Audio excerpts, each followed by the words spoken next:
a lot. Obviously, through your career, Archie, you've done several different styles of control, and the example here is Mercury, which was originally developed for tilt controls. Yeah.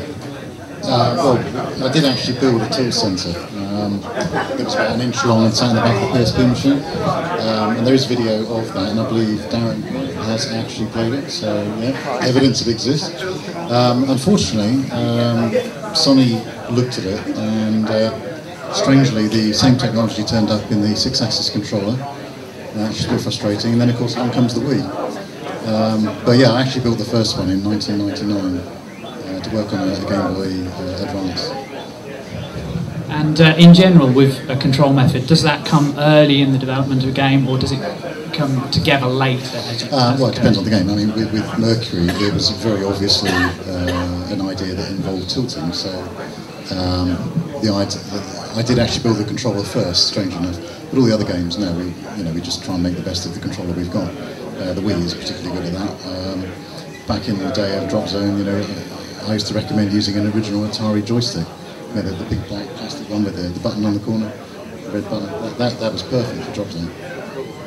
And obviously then, as controllers have got more complex, has it got trickier to program a control method? No, it's got annoying because people started making joysticks with auto-firing things in them, so it took out half the skill. Hope no one here makes joysticks. Moving on to the next category, which is graphics. Obviously, we've just seen Speed Zone wheel spin. Yeah, that's a modified graphic. Come on, admit it. Who put that in? I just found it. Obviously, you mentioned in the video itself that it's locked at 60 frames a second. Yeah. Was that difficult to achieve?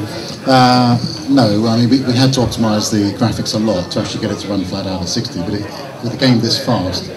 I can demonstrate it running next door later, but the video can't capture the speed it will go. But if it doesn't run at 60, it's going to clutch real bad. It doesn't matter so much if you've got quad screen, because you've only got half the screen width to worry about moving. So if it drops to 30, that doesn't matter so much. And then of course we've got that 8-way screen, which was just a bit of a bonkers idea one afternoon, but hey, it works.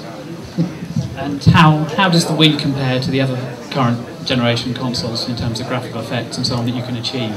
Well, I'd be silly if I sat here and said it's as good as a PS3. It's the main thing about the Wii is the controller input options that are there, and the fact there are 60 million machines in the world. So that's quite a good market to go for.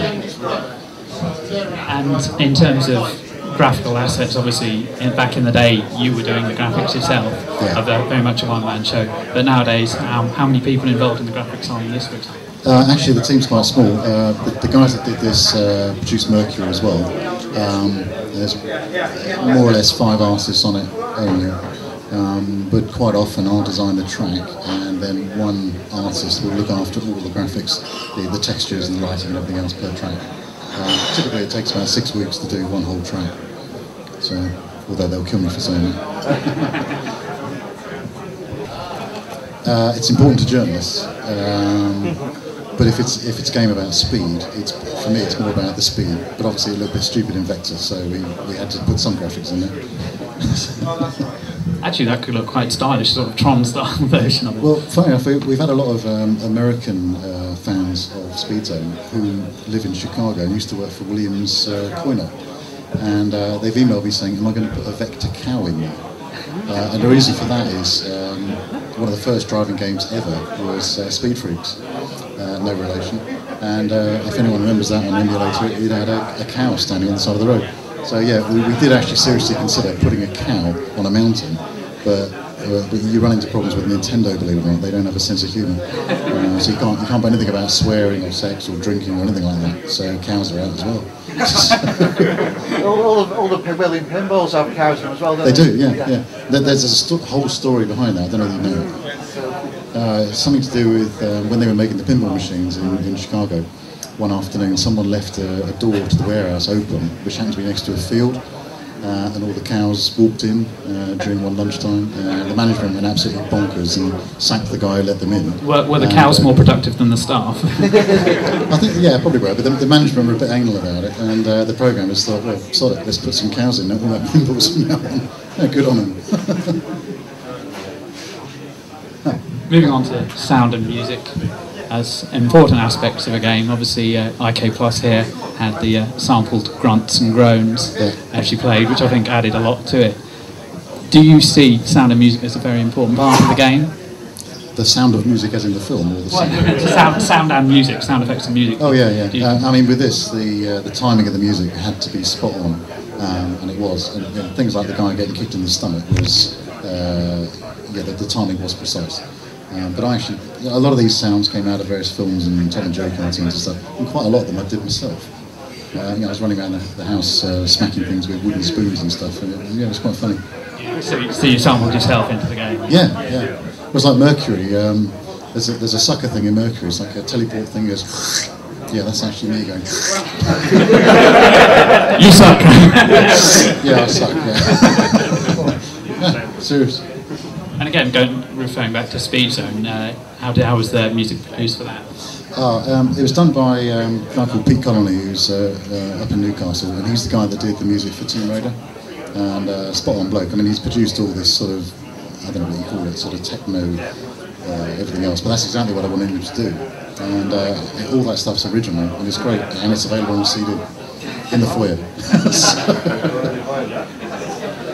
And obviously, the hardware has moved on. Originally, you just had simple beats, and nowadays you can put in a sampled orchestra if you like. Do you think that by using pre-recorded music like that, they've taken away some of the artistry of creating sounds? Well, no, there's certain reasons why you have to stream music, and it is pre-recorded, it is streamed, but I'd obviously love to have context-sensitive music shifting all over the place, but it's a lot more difficult than you might imagine. So, DropZone didn't have any music, no one's ever complained about that. There it is. Now, obviously, inspired by Battlezone. Yeah, obviously the games that inspired you to produce. Well, clearly it's Way of the Exploding Fist. I mean, come on. So, what were you playing back in the 80s? With that, well, what was I playing? The landscape was inspired after watching a film one night, and I think it was called The Brains of Saturn IX or something. It was a B-rated space film, and it had all this weird landscape with craters on it, and it just gave me the idea to actually modify, the Defender-esque line that you got in shoot-em-ups in those days and put it in this planetscape. Obviously, Stargate, Defender, Scrambled to some extent, all those games are big influences at the time. I mean, I must have spent hundreds of pounds playing those things, and eventually I went and bought the bloody machine because it was cheaper. Which I only sold recently to a bloke who works at Codemasters. So there you go, famous machine. And what other games were you playing back in the 80s? When I wrote that? Well, I wrote it between 1981 and 1983 when I was at university, so Robotron, Battlezone, Asteroids, Pac-Man, Missile Command, all the famous ones. So, and Tony Temple's in there somewhere with that restored Missile Command next door. And do you still play them today? Oh yeah, I've got them all at home. So I had a guy on Missile Command earlier and set the score till Tony came in. So.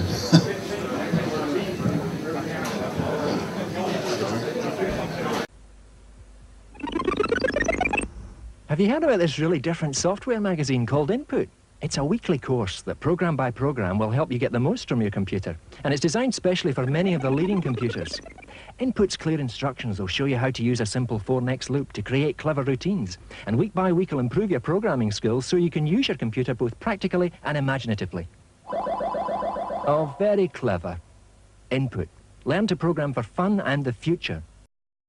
Looking back over the years, what games are you most proud of? All of them. That's like saying, which son do you hate the worst? That's a hard one to say, actually. For different reasons. I mean, this, I did the whole damn thing myself, everything. All the graphics, animation, the sound effects, the programming, everything. Whereas Mercury was obviously 30-odd people. I contributed quite a lot all over the place, but I didn't do all of it at all. I'm obviously proud of everything I've done, so otherwise it wouldn't go out the door. Could you see yourself trying to do a game on your own in the future, or trying to do it? Yeah, I was still to John Rickman at lunchtime, wherever it was. John, you here? He was talking about doing games on the iPhone, self-publishing. yeah, in worst case scenario, Bethesda sink the company and all the rest of it, I could